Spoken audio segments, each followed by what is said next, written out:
mis profes, feliz día. Esta es una labor difícil, muy, muy difícil. Pero bueno, ponele en cuenta el gustico y le van a encontrar todo el amor del mundo a esto. Así que feliz día, que sean muchos años celebrando el ser maestras, bueno. Y no Gracias, mi se, no profe. me, y Lo no mismo vaya para ninguna usted. a desistir. Gracias. Gracias, profe, lo mismo para su merced. No vaya ninguna a desistir por ahí en el camino. Me avisan cualquier cosa para darle las orejas a la que quiera abandonar. Bueno, Bueno, profe, cuente con eso. sí, por favor, por favor. Listo, entonces faltan todavía algunas. Entonces definimos la quinta tutoría al final y vamos de una vez a entrar en materia con lo que tiene que ver con esta tutoría. Entonces, en esta tutoría vamos a hablar únicamente de todo lo que tiene que ver con la parte legal.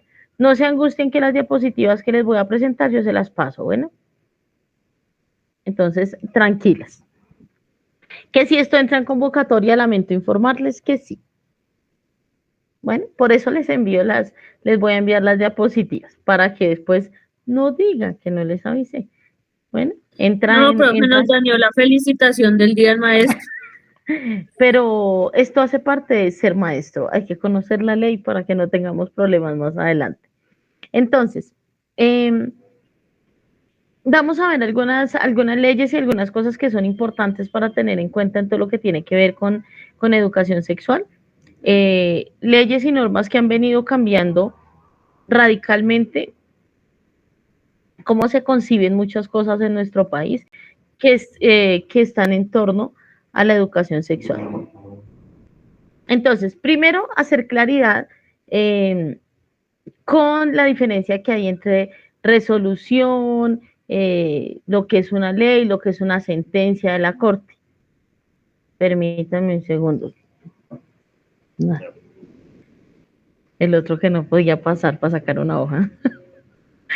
Entonces, lo primero que ustedes van a encontrar siempre es una resolución. La resolución es lo que está de alguna manera, lo que está más abajo. Luego de una resolución, ustedes encuentran un decreto. Y sobre ese decreto hay una ley. Sobre esa ley está la constitución política. Recuerden que nuestra constitución es ley de leyes. Ella está por encima de todo lo demás. Como ella está por encima de todo lo demás, también encontramos sentencias de la Corte. Las sentencias de la Corte son de obligatorio cumplimiento y rigen para todo el mundo. De manera que si tú tienes en algún momento un problema legal y hay alguna sentencia de la Corte de la que uno se pueda agarrar, uno tiene todas las de ganar ahí porque hay una sentencia ya que lo establece. Entonces, vamos a ver si lo logramos, porque anoche no lo logré.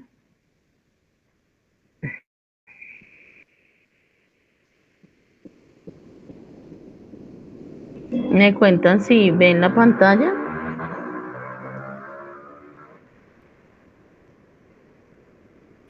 Sí, profe. ¿Sí? Y me cuentan ahí si ven que cambia.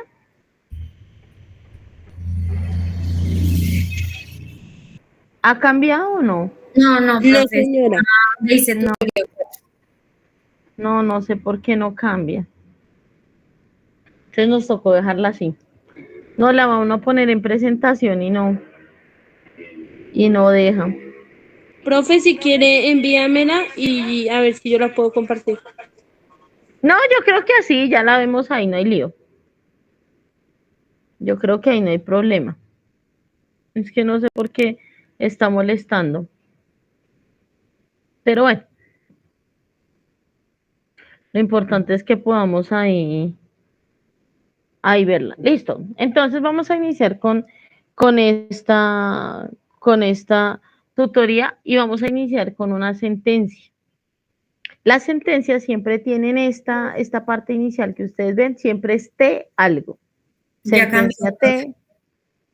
T. Sí, pero es que no logro proyectarla en toda la pantalla. Entonces, pues bueno, dejémosla así. La primera sentencia es la T 440 de 1992. Entonces, esta sentencia, en esta sentencia la Corte Constitucional define que la sexualidad es un componente esencial de la vida psíquica y el crecimiento de la persona. Aquí empiezan a ver que la función reproductiva no puede ser lo único importante, ¿sí? Aquí es la primera vez que la Corte se pronuncia y dice el estudio o lo que tenga que ver con la sexualidad no se puede limitar a la parte reproductiva, sino que tiene que tener en cuenta también esa parte psíquica, ese crecimiento de la personalidad. También plantea en esta sentencia la Corte que la educación sexual es un esfuerzo consciente de comunicación y transparencia entre las diferentes generaciones. Le da esa importancia también a esa transición entre los niños y los adolescentes, empieza a hacer como esa diferenciación y empieza a tenerlos en cuenta. Y dice que la sexualidad, como ustedes ya lo saben, hace parte del desarrollo de todas las personas. Luego aparece la resolución 3353.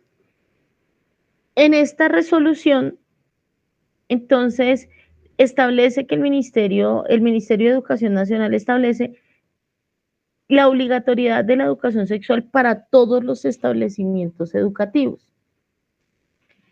¿Con el fin de qué? De propiciar y favorecer en todos los estudiantes una formación rica en valores, sentimientos, conceptos y comportamientos para el desarrollo de la responsabilidad y la autonomía, cuya base fundamental sea el afecto y la igualdad entre las personas. No sé cuántas de ustedes ya estaban en el colegio para ese entonces, pero en ese momento se dio, o durante el tiempo, alguien quiere entrar, pero es que ahí sí ya no lo puedo. Permítanme un segundo.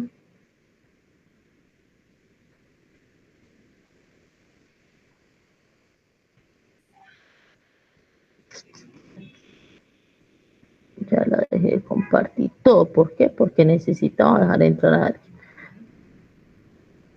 Perdón. Sí, por Dios. No sé cuántas de ustedes para ese momento estaban tal vez estudiando y recuerdan que se estableció una clase que se llamaba comportamiento y salud. Esta clase se da únicamente para los grados de 10º y 11. Fue cuando se empezó a pensar en educación sexual. Cuando se empezó a pensar en educación sexual, se empezó a pensar, después de esta sentencia de la Corte, de esta primera sentencia, que ya no era fundamental únicamente la parte reproductiva, pero como mencionaron que además tenía que pensarse en el afecto, en la igualdad y en una cantidad de cosas, entonces empezaron a establecer esas clases de comportamiento y salud, donde efectivamente se mostraba toda la parte reproductiva, pero también se hacía énfasis a lo que tenía que ver con el desarrollo de la personalidad, a lo que tenía que ver con la importancia de los sentimientos y todas estas cosas. Luego, entonces, aparece la ley que ustedes se conocen súper bien, yo me imagino, la 115 de 1994. La ley 115 es nuestra Ley General de Educación.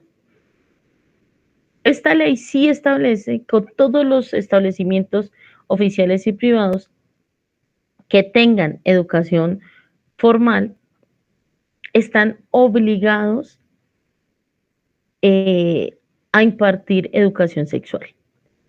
¿Qué pasa con la ley 115? Ellos dicen, bueno, hay que establecerla para todo el mundo, tiene que ser para preescolar, básica y media, es decir, todos los grupos escolares, pero esta ley o en la ley 115 no aparece el cómo, dice qué hay que hacer. En este caso dice, no, hay que enseñarles a todos los niños, otra vez, no desde la parte reproductiva exclusivamente, sino hay que enseñarles todo lo que tiene que ver con educación sexual pero no dice el cómo. Aquí recuerden siempre que cuando hay una ley, pegada a una ley hay un decreto. ¿Sí? Entonces está la ley 115, pegada a esa ley está el decreto 1860 del 94. Entonces el decreto 1860 sí dice el cómo. Entonces, sí, ya la ley había dicho que era obligatorio y que era obligatorio en todos los grados de educación, pero llega el decreto 1860 y establece que tiene que ser bajo la modalidad de proyectos pedagógicos de aula. Estos proyectos pedagógicos, digamos que aunque hay una temática general o hay unos nombres generales para estos proyectos, son diferentes para cada institución educativa. Entonces, si yo tengo mi proyecto de sexualidad, aquí en la ciudad muy probablemente ese proyecto pedagógico que tengo en sexualidad no me va a servir, por ejemplo, en una población rural, porque los proyectos están acomodados al contexto en el cual se encuentran los estudiantes. Entonces, yo tengo que tener en cuenta todo eso cuando establezco esas actividades y esas cosas que yo hago en un proyecto pedagógico. Tengo que tener en cuenta el entorno, tengo que tener en cuenta la tecnología también que tengo a la mano, tengo que tener en cuenta toda la parte cultural. Vuelvo y les digo, no es lo mismo hacer un proyecto pedagógico aquí en Bogotá que ir a hacerlo a un pueblo, que ir a hacerlo a una parte rural, que irlo a hacer, que les digo yo, en Arauca. No es lo mismo. No es lo mismo porque el contexto cambia.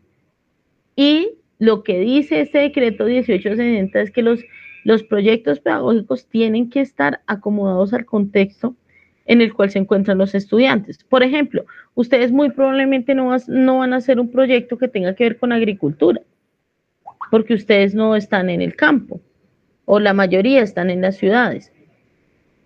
En cambio, a alguien que esté en el campo sí le va a interesar más un proyecto pedagógico encaminado a ese lado.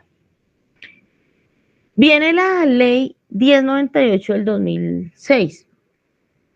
Esta ley es la ley de infancia y adolescencia, que también me imagino conocen perfectamente. Esta ley, ¿en qué cambió el código que existía del menor? Se empezó o se planteó que los niños, niñas y adolescentes son sujetos de derecho. Y todos quienes estamos alrededor somos garantes de esos derechos. Entonces, estamos en la obligación de garantizar y cumplir esos derechos de todos esos niños, niñas y adolescentes. Dentro de esta ley, dentro del marco de esta ley, por ejemplo, se establece la obligatoriedad de garantizar el acceso gratuito a los adolescentes de todos los servicios especializados en salud sexual y reproductiva. Y en ese marco, en esa normatividad, también obliga a las entidades prestadoras de salud a suministrar todo lo que puedan necesitar los adolescentes para un pleno disfrute de su salud sexual y reproductiva.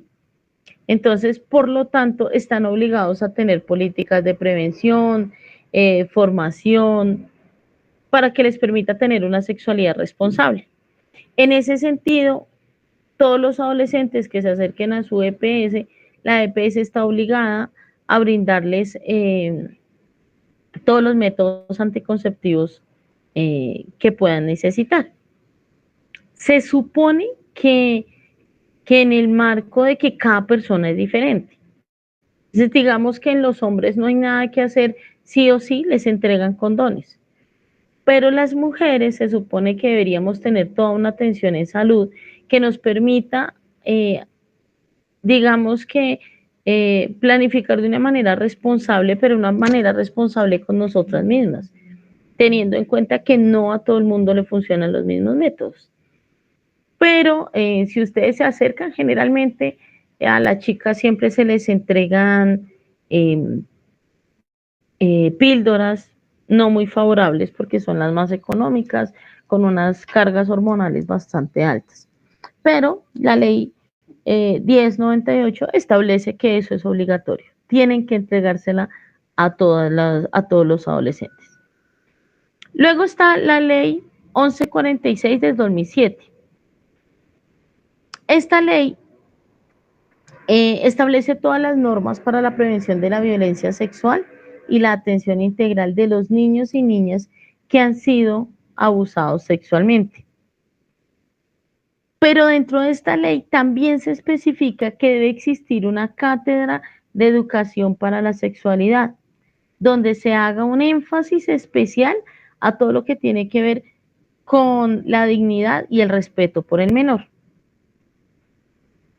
Esta ley establece también que esa educación sexual es obligatoria en todos los establecimientos de educación media y superior. Pero si ustedes van a ver en la práctica, los chicos no tienen estas cátedras de educación sexual.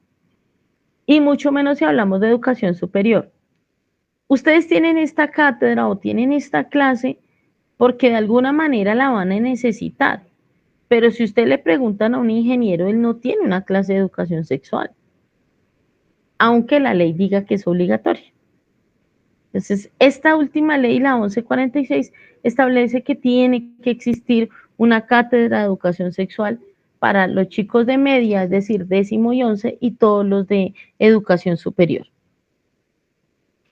Se pide que estén dentro de los programas de estudio para justamente prevenir que hayan o existan niños y niñas y adolescentes abusados sexualmente.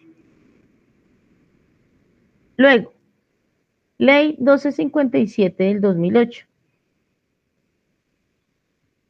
¿Qué dice esta ley? Esta ley establece el Ministerio de Educación todas las normas que permitan garantizar que todas las mujeres tengan una vida libre de violencia.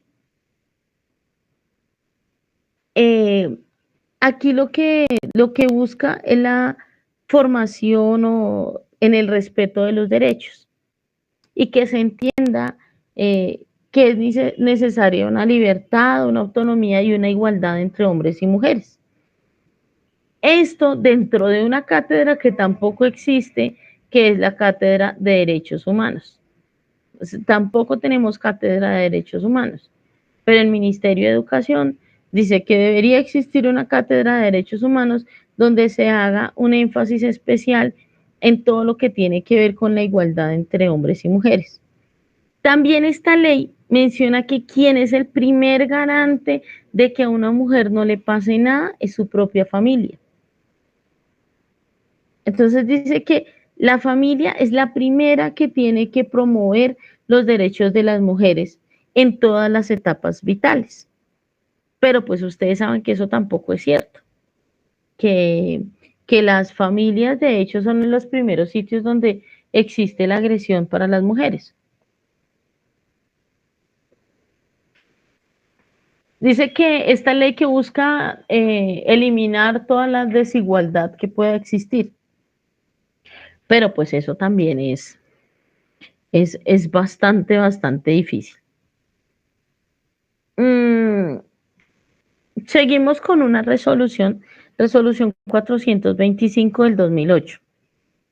Resulta que dentro de las muchas cosas que se han encontrado, se estableció que se necesitaba un plan de salud territorial. Entonces, esto en el marco de un plan de salud pública que existiera a nivel nacional. Pero entonces, lo que hacía este plan de salud territorial era básicamente velar por la salud sexual y reproductiva.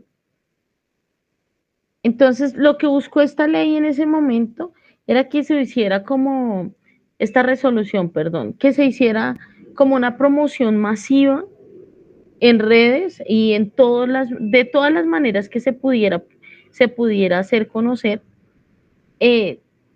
todo lo que había en cuanto a promoción y garantía de los derechos que tenemos todas las personas en cuanto a la salud sexual y reproductiva.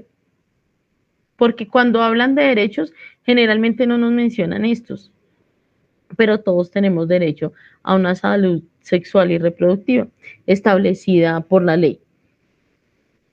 Cuando se crea todo este plan de salud pública, obviamente se crean programas de formación para la sexualidad. Y digamos que todos estos programas lo que buscaban principalmente es que las personas tengan un proyecto de vida autónomo. Entonces, cuando tú tienes un proyecto de vida, de alguna manera, tu salud sexual es un poquito más centrada, más responsable. Entonces, por eso se buscaba que se conociera todo esto, pero que también el ciudadano, cada persona, tenga en cuenta que si tiene un proyecto de vida responsable, si tiene un proyecto de vida. Por ejemplo, si ustedes tienen un proyecto de vida, no están pensando en este momento, por ejemplo, después de que han entrado a estudiar, yo creo que en el plan de ninguna, aunque de pronto alguna le ocurra o le haya ocurrido o le vaya a ocurrir, el, por ejemplo, tener un hijo en este momento.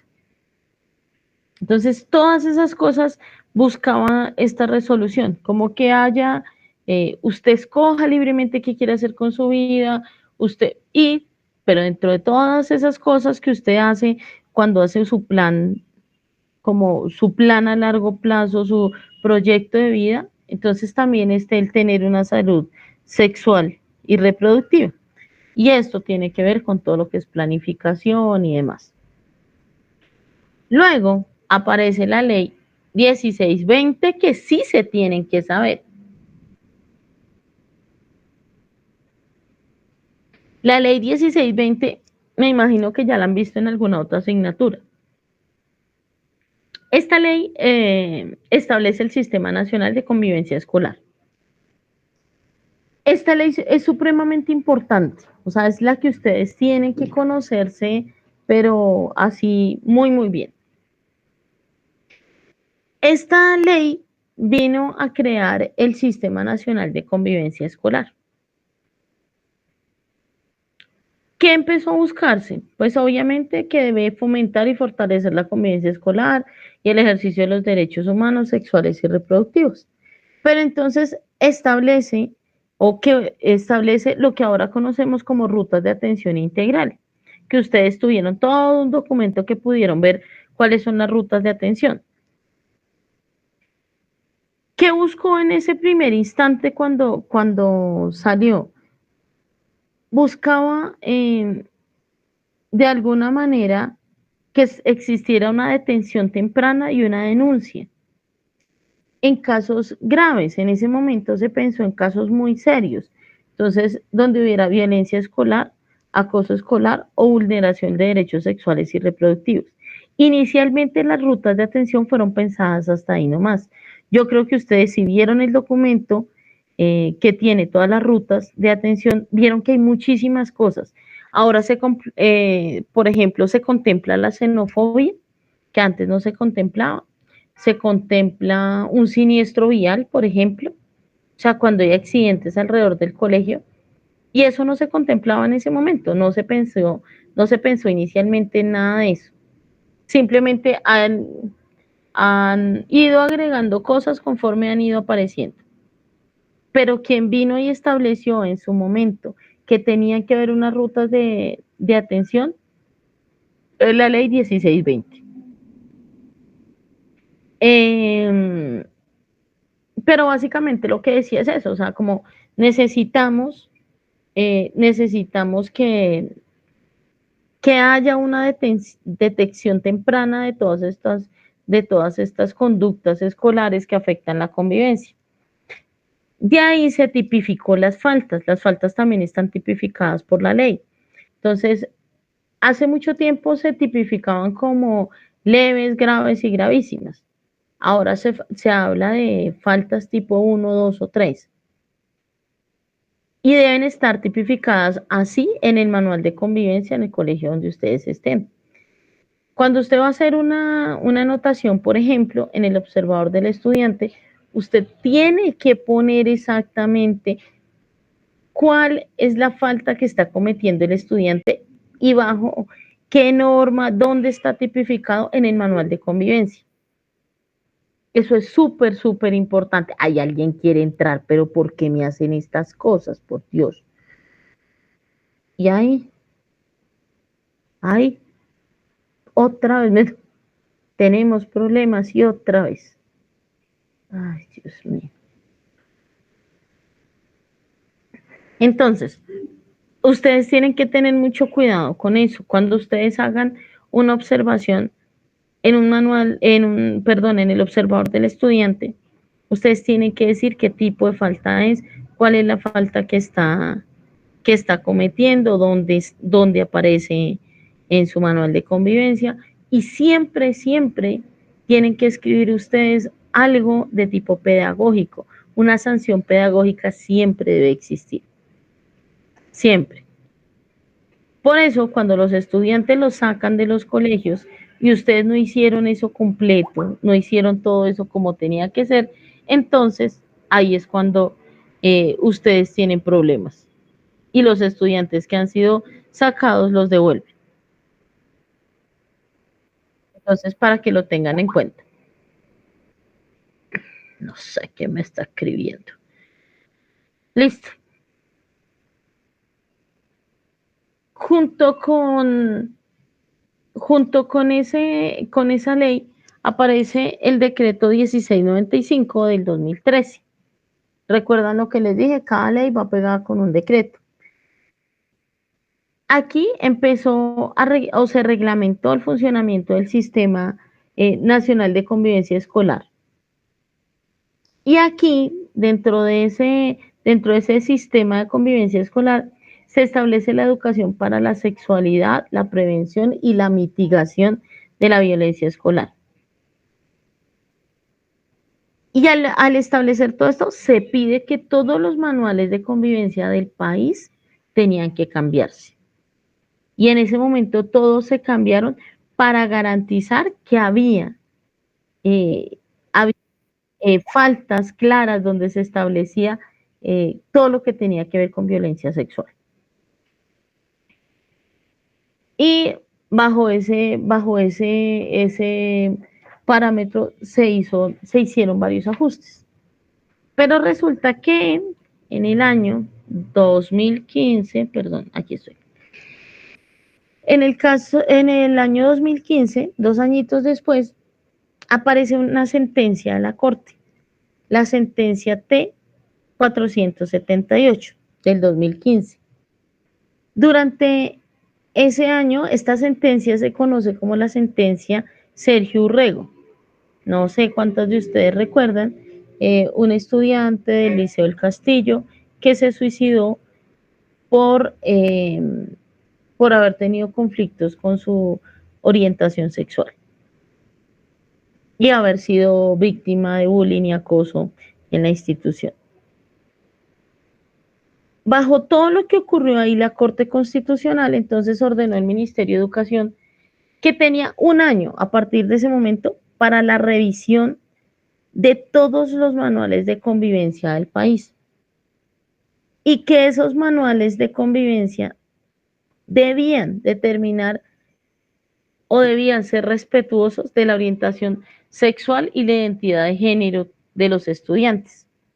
Eso no existía, no lo había establecido, eso no existía y no lo había establecido la ley 1620.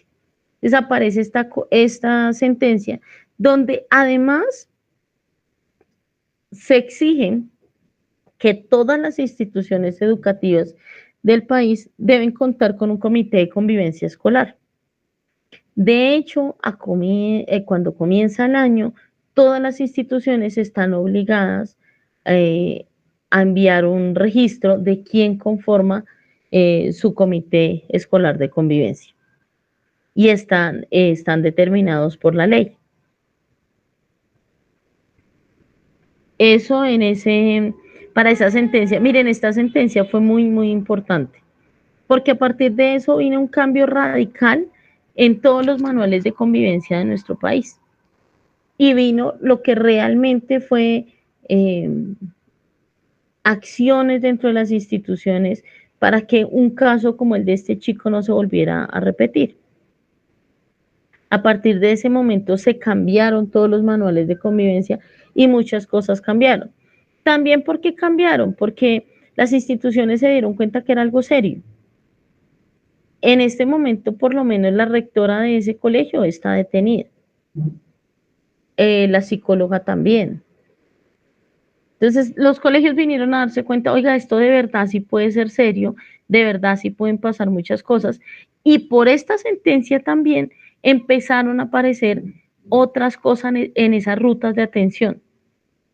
Porque todas las cosas que han ido pasando han obligado a que esas rutas de atención vayan creciendo y esos protocolos para la atención de estudiantes cada vez sea más amplio.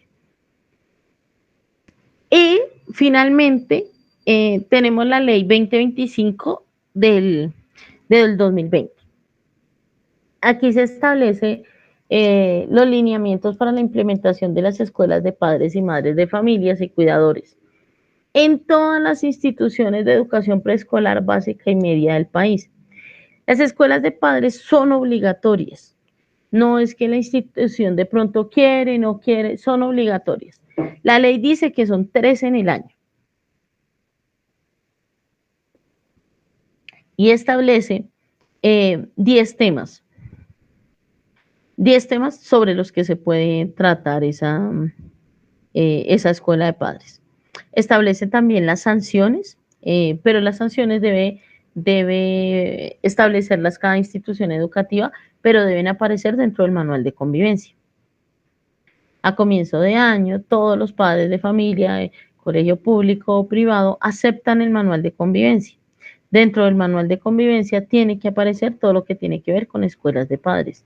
Lo que les digo, mínimo, dice mínimo 3 veces en el año, una sanción que se le pueda establecer a los padres de familia. La sanción no puede ser pecuniaria, es decir, no pueden pedir dinero. ¿Sí? Que si usted no va, entonces le vamos a cobrar tanto. Eso es ilegal. La sanción debe ser pedagógica. Son 10 temas, ahí dentro de esos temas obviamente está todo lo que tiene que ver con la prevención de abuso sexual. Profe, perdón, una preguntita. Su merced dice que, digamos, si no asisten a la escuela de padres, se puede generar una sanción pedagógica al padre de familia. Sí, digamos, no puede ser económica. Y digamos, como qué tipo de sanción podría ser en esos casos. Digamos, ¿qué se le puede colocar a un padre de familia que no asista a la escuela de padres? Por ejemplo, listo, tatán, ahí terminamos. Por ejemplo, ¿qué sí pueden establecer? Pueden, por ejemplo, en algún momento a mí me tocó con mi hijo, no asistíamos a alguno y lo que nos hacían era ver un video y sobre ese video hacer un trabajo escrito que teníamos que enviar a la institución, por ejemplo. O sea, cualquier tipo de trabajo pedagógico. Te pueden pedir que hagas un trabajo, te pueden pedir que vayas a la institución a hacer una exposición, te pueden pedir cualquier cosa que sea pedagógica, no te pueden pedir dinero, porque hay colegios que sí hacen eso, que dicen que su sanción es económica y la sanción no puede ser económica. ¿Listo? Listo, profe, sí, gracias. Bueno. ¿Alguna duda, inquietud, sugerencia? Que si se las tienen que aprender, casi todas. Profe, una preguntita. Esas sanciones pedagógicas van directamente hacia los papás, o sea, no tiene que ver nada con los estudiantes, ¿cierto? No, la sanción es para el esa padre, porque quien tenía que asistir a la escuela de padres era el padre. Ok. Padre de familia o cuidador, porque la ley lo establece, ¿no? No es que, ay, pues yo no soy el papá, entonces yo no voy, pero usted es el cuidador, usted es quien está a cargo. Entonces tiene que asistir. Gracias, profe. Vale. ¿Qué otra dudita tiene? Profe, qué pena, ¿me recuerda en qué ley es que aparece? La ley 2025 del 2020. Gracias, profe. Esa ley es cortica, la pueden leer y revisarla bien, lo que les digo tiene. También esa ley establece que cualquiera de ustedes está en disposición, en condiciones de orientar un taller de padres. O sea, en cualquier institución donde ustedes estén, les pueden pedir, hagan un taller de padres. El taller de padres también tiene que acomodarse al contexto, ¿no? Todo lo que nosotros hacemos se acomoda al contexto en el cual nos encontramos. Lo que les digo, no es lo mismo hacer un taller de padres aquí que hacer un taller de padres en una zona rural. La mayoría de las instituciones hacen un solo taller de padres en el año, pero la ley dice que son 3 mínimo.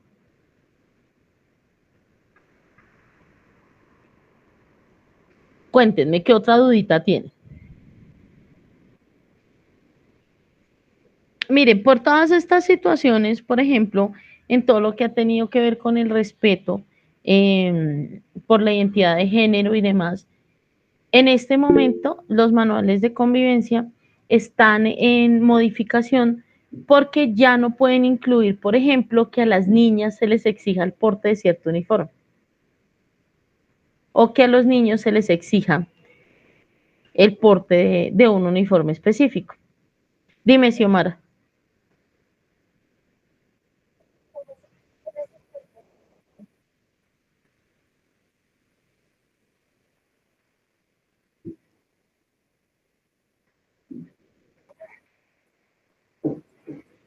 Se supone, o sea, la idea es que siempre tiene que haber alguien, un adulto responsable, que asista a todas estas cosas. Lo que les digo, como madre también me pasó, pues gracias a la universidad, yo no podía ir a los talleres y varias veces tuve que hacer trabajos escritos, tuve que hacer, bueno, diferentes cosas para suplir eso. Pero sí es importante hacerlos. Dime, Andrea. Vale. Profe, y eso de los manuales de convivencia, digamos, hay como, bueno, su merced dice que lo de la ley y eso que los hacen cambiar, pero eso no tiene, digamos, como cada colegio, bueno, más que todo en los públicos, en los privados, como sus reglas y su forma de hacer el manual. No, hay cosas que son para todo el mundo. Entonces, por ejemplo, en este momento no puede existir ningún manual de convivencia que hable de una falta grave, gravísima, leve, grave, porque esto ya no existe. La ley dice que eso ya no existe. Hay faltas tipo 1, 2 o 3. Por ejemplo, ellos establecen todo lo que tiene que ver con el tema del respeto por identidad de género y por identidad sexual. Entonces, si encuentran algún momento, a los colegios privados, igual que a todos, les hacen revisiones y tienen que cumplir con lo que dice la ley. Lo que les digo, en este momento, por ejemplo, y de hecho, muchos colegios lo que están pensando hacer es cambiar el uniforme y dejar un solo uniforme para todo el mundo, sean niños o niñas. ¿Sí? Porque empezaron a tener ese inconveniente. O sea, es un niño, pero se siente identificado como una niña, entonces hay que permitirle el uso del uniforme de niña. Ah, sí, Pero porque eso pues tiene que contemplarlo el manual. en esos colegios, digamos, más que todo en esos privados, molestan mucho cuando los niños llevan el cabello largo o cosas así, pues yo digo que no. Bueno, yo nunca he estado de acuerdo con eso, la verdad. Alguien decía, el cabello no es el que aprende, ¿no? Ni el maquillaje es el que aprende. Obviamente hay normas. ¿Sí? Entonces, ¿qué sí se les puede exigir? El porte de un uniforme. Lo que pasa es que ya no les puedes exigir, es que si es un niño tiene que llevar el uniforme de niño. ¿Sí? Si no se siente identificado puede llevar el de niño. Esas cosas son las que se supone deben respetar en estos momentos los manuales de convivencia. Es bien complicado, ¿sí? O sea, todas estas cosas, sobre todo en los manuales de convivencia, son bien difíciles. Pero por eso la recomendación que les hacía, cuando ustedes hagan una anotación en un observador de un estudiante, tienen que escribir todo. Entonces, generalmente uno como maestro, que es que el estudiante, no sé, golpeó a un compañero durante tal clase y ya usted deja ahí la anotación. La anotación no puede ser solamente eso. Entonces, sí, el estudiante golpeó a un niño durante tal clase, pero debajo tienen que escribir ustedes, falta tipo tal, que se encuentra en el manual en tal parte, en el artículo tal, en el título tal, como sea que esté establecido en el manual del colegio donde ustedes estén. Pero eso tiene que estar todo escrito. También siempre junto a esa observación que ustedes hacen, tiene que haber unos descargos del estudiante. O sea, usted no puede poner una falta sin haberle dicho nada al estudiante. En la medida de lo posible, el descargo del estudiante debe estar escrito ahí también y el estudiante tiene que haberlo escrito de su puño y letra. No es que usted escribió y él firmó. No, él tiene que haberlo escrito. En los niños de preescolar es más complejo. ¿Sí? Pero uno es el que escribe ahí cuáles son los descargos del niño. Y siempre tiene que haber una acción pedagógica. Recuerden, todo lo que ustedes hagan tiene que tener una acción pedagógica. Todo, absolutamente todo, siempre una acción pedagógica. Porque si no, lo que les acabo de decir, sacan a un niño de una institución, los papás van y se quejan, ¿y por qué es que los pueden volver a recibir? Porque el proceso está mal hecho. Y si el proceso está mal hecho, hay que volverlo a recibir en la institución. Y puede ser el chino que mucho casi mata a alguien, la cosa más desastrosa, pero si el proceso se hizo mal, no. Las faltas están establecidas. Oigan, me preocupa porque eso me hace pensar que nunca han visto la ley 1620. Me preocupan. Dicen más o menos, la ley 1620 dice más o menos que incluye cada falta. ¿Sí? Dice más o menos que dice cada cosa. O sea, lo que pasa es que hay colegios que aumentan, digamos, que van aumentando como las situaciones o los casos o lo que pueda ocurrir. Hay colegios donde ustedes ven que una falta leve, mejor dicho, se ocupan 3 hojas escribiendo faltas leves, pero es que le agregan cosas, pero más o menos todas tipifican lo mismo. Dime, Claudia. Profe, 2 preguntas. Bueno, La primera es qué acciones pedagógicas se pueden establecer con los niños. Pues, digamos, la profe dice en el manual, en el observador debe estar la acción pedagógica. ¿Qué acciones pedagógicas podríamos hacer? eso, miren, las acciones pedagógicas sobre todo están en las faltas leves, ¿sí? Las faltas graves, o sea, las faltas tipo 2, tipo 3, generalmente son faltas que ya van, aunque ahora se supone que ustedes no pueden o no se puede suspender a un estudiante. Ya no se puede. Entonces, por ejemplo, ¿yo qué hacía o siempre he hecho? Yo tengo un par de talleres por ahí. Entonces tengo un taller en caso de agresión física, tengo un taller para agresión verbal, tengo un taller para robo, tengo un taller, sí, son tallercitos ahí, yo lo único que hago es entregarles una copia y ahí estuvo su acción pedagógica. Sí, y además tiene que ser algo de lo que ustedes puedan mostrar evidencia que sí se hizo. Muchas personas los ponen, por ejemplo, a exponer.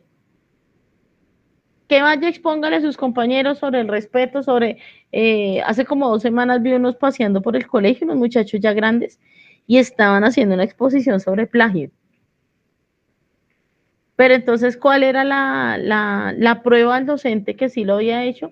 Los chicos en su cartelera, en la parte de atrás, todos los que habíamos escuchado, los chicos teníamos que escribir tal docente, tal área, tal grado, los escucharon.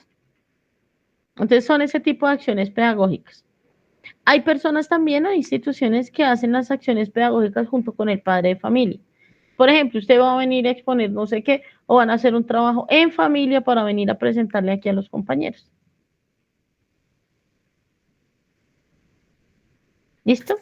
Sí, señora. Y la otra pregunta es, ¿qué temas más que todo son importantes para trabajar en los talleres de padres? Si buscan la ley, vas a encontrar toda la lista. Ahí encuentras toda la lista, espérame te digo. Es que son 10 cosas.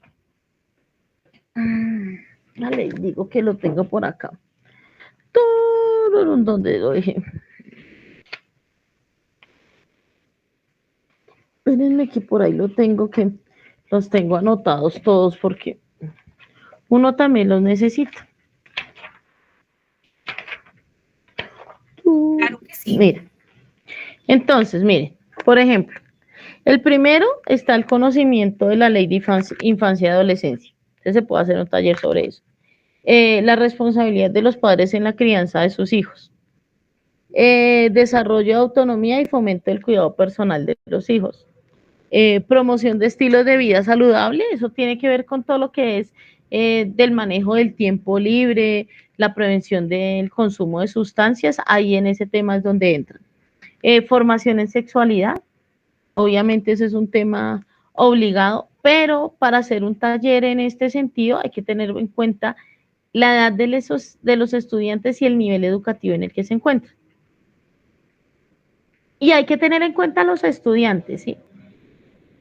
Hay niños que ustedes se encuentran en grado, ¿qué les digo yo? En grado segundo, alborotados, eso saben una cantidad de cosas en torno a la sexualidad, pero van y encuentran otro grado que no. Entonces no hay necesidad de alborotar a los que han estado tranquilos, dándoles un taller a los padres de algo que tal vez los niños ni siquiera han tocado todavía. Entonces, en ese hay que tener cuidado. Se puede también hacer sobre la prohibición del maltrato, recordándoles a los padres, obviamente, que está prohibido el maltrato físico. Todo lo que tiene que ver con entornos protectores, entonces, digamos que todo lo que tiene que ver con el cuidado de los niños, de quienes están alrededor de ellos, digamos que es como recordarles a los padres que deben asumir acciones de prevención para cualquier cosa que les pueda pasar a sus hijos. Criterios básicos del funcionamiento familiar también está ahí.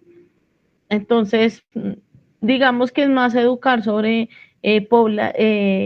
cómo se establece una familia, como criterios para una vida sana en familia. De eso hay mucho taller, donde les hablan de la importancia del diálogo y todas esas cosas.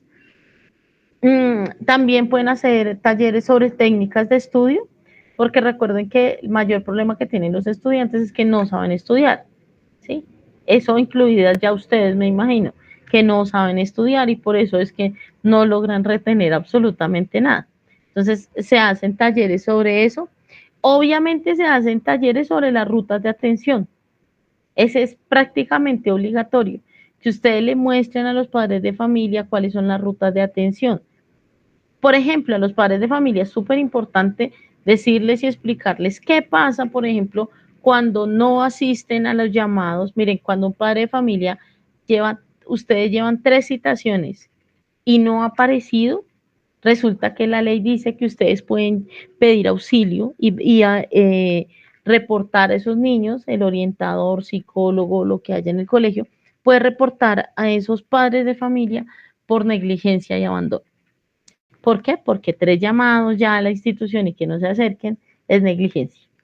Entonces, todas esas cosas también se pueden explicar en un taller de padres. Y finalmente, todo lo que tenga que ver con programas, promoción de programas que tenga la institución, como por ejemplo en deportes, en alimentación sana, en vida saludable, todas esas cosas. Como pueden ver, un taller de padres se puede hacer casi sobre cualquier cosa. Pero digamos que sí hay unos temas que sí son obligatorios. O sea, hay unos que la ley dice sí o sí, alguno de esos tiene que hacerlos durante el año. Esos son el de cuidado personal de los niños, el de formación en sexualidad es obligatorio, todos los años tiene que haber un taller al menos sobre educación sexual. Sobre entornos protectores, pues porque digamos que el mayor problema de nuestros niños hoy en día es que están solos todo el tiempo. Entonces hay que hablar de entornos protectores por eso, para que no estén como abandonaditos todo el tiempo y Es obligatorio también un taller sobre rutas de atención. Ese es importante, ese es obligatorio también. ¿Alguna otra duda? No, profe, muchas gracias. Con mucho gusto. ¿Alguien más? ¿Alguien más tiene alguna duda? ¿No? Listo. Tengo una pregunta. ¿Cuántos grupos nos faltaron por hacer exposición?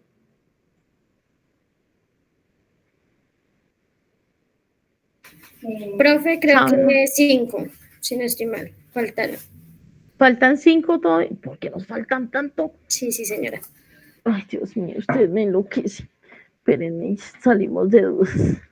Y ustedes me dicen si ya expusieron. Es que creo que ustedes van menos colgadas que el otro grupo. Ya expusieron las que tenían que ver, que exponer sexualidad, ¿sí? Sí, señora.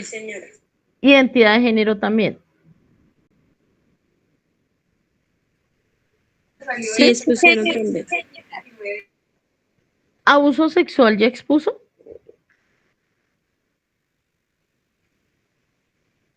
Sí, señora. ¿Sí? Pedofilia y pederastia también sé que ya expusieron. Sí, señora. ¿Acoso sexual? No, señora. No han expuesto. Violación tampoco. No, señora. Inteligencia emocional. No, señora. Autoerotismo. No, señora. ¿Y ustedes tiene placer sexual como tema? Nosotras, que tampoco hemos expuesto, profe. Entonces sí. Efectivamente sí nos faltan 5 todavía. Entonces, para esa última convocatoria que vamos a hacer, definitivamente el tiempo no nos va a dar para nada más. Entonces, la idea es que ese día terminemos de abordar esos temas, porque me interesa que conozcan sobre todo esa diferenciación entre cuando estamos hablando de un acoso, cuando hablamos de un abuso, cuando hablamos de una violación. Sí, que reconozcan algunos temas también que son importantes, porque yo siempre he creído, o sea, tú no puedes hablar de algo que desconoces. Entonces hay que tener claridad, sobre todo con esos temas que están ahí en el marco de la sexualidad. Entonces vamos a terminar esas exposiciones ese día. Ese día yo les hago una presentación sobre problemas de comportamiento sexual en los niños, porque también me interesa que sean capaces de reconocer cuando un niño está teniendo algún tema de comportamiento sexual, hasta dónde es normal, hasta dónde no es normal, cuándo hay que prestar mayor atención, digamos que reconozcan como también como algunas situaciones que pueden llevar a que el niño tenga un cambio en su identidad de género, porque eso también se generan por cosas en la infancia. Entonces, les voy a hacer como una presentación de eso. Ustedes terminan su exposición y ese día como trabajo, que ese día yo les dije no hay un trabajo individual, va a haber únicamente un trabajo en CIPA. Pero entonces ese trabajo en CIPA necesito que me lo envíen a más tardar en una semana. Para poderlo calificar entre jueves y viernes, y el día que nos veamos para la quinta tutoría sea solamente darles los puntos adicionales con estas exposiciones y poderles entregar su 60%. ¿Estamos de acuerdo? Un trabajo en CIPA. Ese día sí, para la quinta tutoría es un trabajo en CIPA. Entonces, ¿qué van a hacer? Van a hacer en CIPA, van a hacer una planeación de clase, pero van a hacer una planeación de clase en educación sexual. ¿Cuáles son los criterios para esa planeación de clase? No les voy a entregar un formato, pero obviamente tiene que tener unas cosas mínimas, ¿no?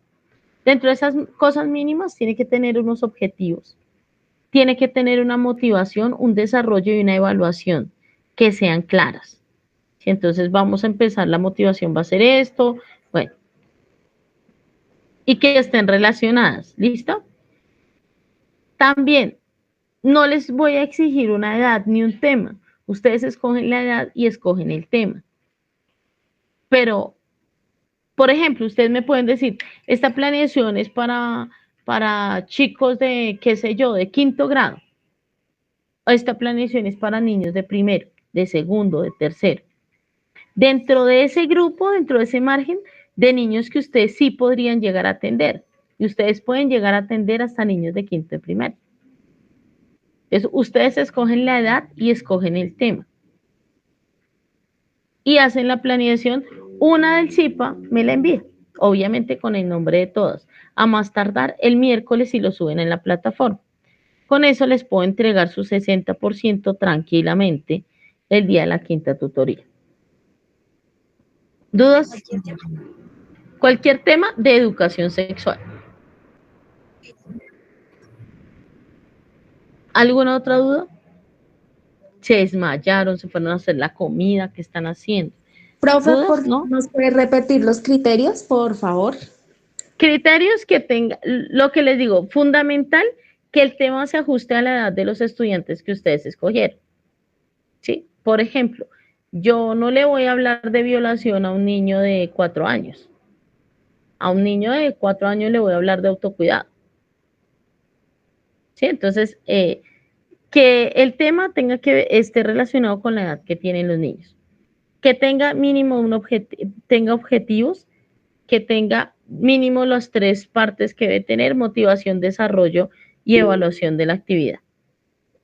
Dime, Xiomara. Dime.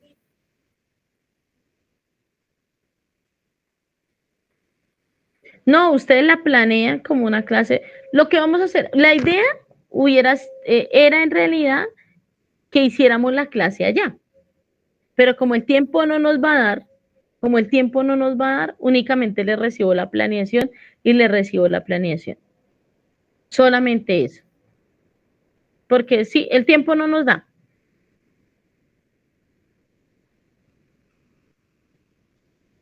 ¿Dudas? ¿No? ¿Ya se desmayaron? Profe, entonces, según lo que tengo aquí, que pude comprenderte, es para la próxima semana sería la entrega. Sí. Para la próxima semana. Ah, ok, listo, profe. La próxima semana, el miércoles, mañana se los monto en la plataforma. Eso mismo le dije a las de ayer, pero es que no he tenido tiempo. Pero no, mañana sí hago eso, mañana tengo un ratico, entonces hago eso. Se los monto en la plataforma y les escribo, pues, más o menos las características que debe tener. Y de hecho, les monto unas 2 cartillas que creo que tengo todavía por ahí. Unas 2 cartillas como para que vean unos temas que podrían tratar. ¿Listo? Gracias, profe. No, con gusto. ¿Alguna duda? Y en la 5ª, la idea es que para la 5ª tutoría estemos con todas las notas al día. Ya les he calificado varios trabajos y varias cosas. Entonces, revisen, sobre todo revisen, les había dicho, las que tienen como nota un 1, porque significa que yo no pude abrir el trabajo. Y ustedes son muy chistosas porque yo les digo, no pude abrir el trabajo y lo que hacen es enviarme el mismo enlace. Pues si no lo pude abrir, es que necesito que usted lo abra, lo convierta en otro tipo de formato y vuelva y me lo envíe. Porque o me envían el mismo archivo que igual ya no pude abrir, o sea, no lo pude abrir porque a veces requiere que descargue otras cosas, que tenga otros programas para abrirlos. Ah, o hay unos mejores todavía que tienen clave para abrirse, porque ya me ha pasado. Entonces, revisen sobre todo las que tienen 1. Por ahí alguien me envió un trabajo en estos días.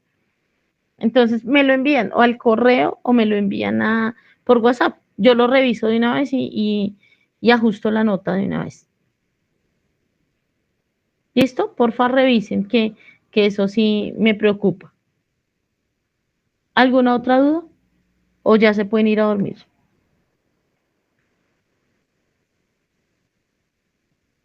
Todo lo que tiene que ver con esta normatividad, sí tienen que echarle una repasadita. Eso sí entra en convocatoria. Bueno, entonces es como, es algo muy, muy general.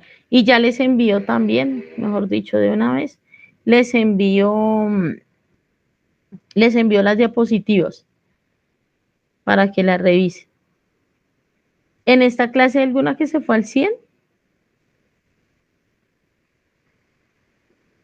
¿Alguna No, que se fue al señora. 100%? No, es que tengo a alguien que se fue al 100, pero no, entonces es del otro grupo. Es que estos que se van al 100 me ponen a sufrir. Ya les envío de una vez. ¿Alguna otra duda? Cualquier cosita igual que les genere duda me avisan, me consultan y en la medida de lo posible les contesto el mismo día, en el momento si estoy desocupada. Ya les envié entonces las diapositivas de esta tutoría para que lo revisen. Y bueno, creo que no es más. Ustedes me dirán algo más. No, profe, No, muchas gracias. profe. Muchas No, ya gracias. se desmayaron ustedes. Míos, ya están desmayadas. Aquí estamos, Todos. aquí estamos. Quitamos. Aquí estamos, sí. Sí, aquí estamos, ya no les creo nada. Bueno, igual, ahí ya les envié entonces. Nada, cualquier cosita me cuentan. Cualquier duda que tengan. Bueno, Vale, mi profe. Muchas gracias. bueno, que descansen. Gracias. Bueno, que descansen. Chao. Chao, profe, Dios la bendiga. Chao, profe. Que estén bien. Chao. Chao.